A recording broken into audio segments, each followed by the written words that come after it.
one last point before we hear the word.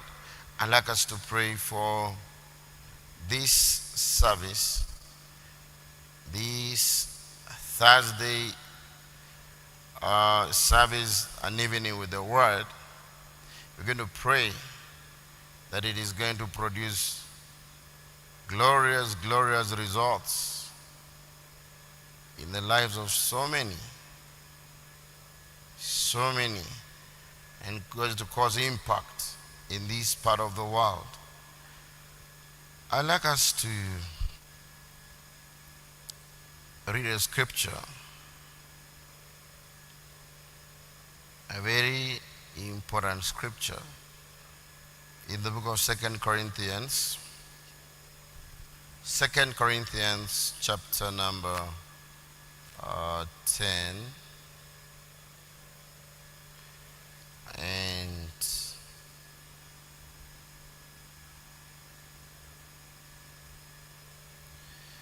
and verse 3 and the following verses. It says that, I'm reading from the New Living Translation. It says, we are human, but we don't wage war as humans do. This is very humbling to receive from Paul. For him to say this, remember, he wrote this to the church he referred to as babes. They are babies, not yet up to the level of faith that he would have expected them to be. He said, I don't speak unto you as unto mature, but I speak unto you as just babes in faith. So he says, when he says we are human, it's very humbling for him. He says we are human, but we don't wage war as humans do. We're talking about praying for this Thursday service. He says we are human, but we don't wage war as humans do.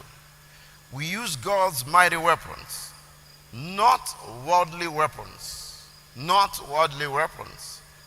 to knock down the strongholds of human reasoning and to destroy false arguments.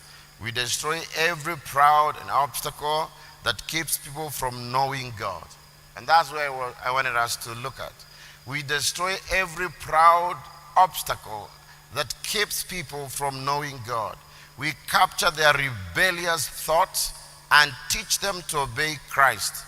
And after you have become fully obedient, we'll punish everyone who remains disobedient. Now, God has given us a very important role. Thank you very much. I was wondering, what's that? It's causing so much cognitive dissonance. I couldn't place what it is. It's the machine running. Never run that machine when the service is going on.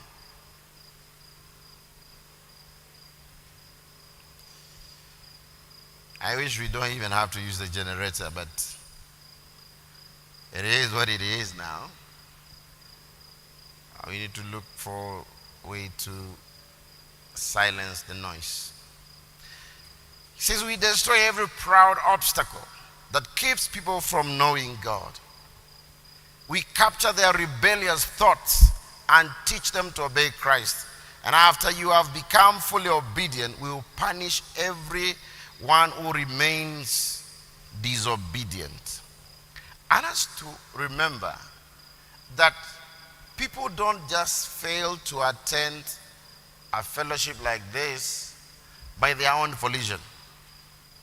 This is a deeply spiritual meeting, and so the enemy mounts all manner of hindrances and walls and obstacles of opposition to make sure that God's people don't find their way here.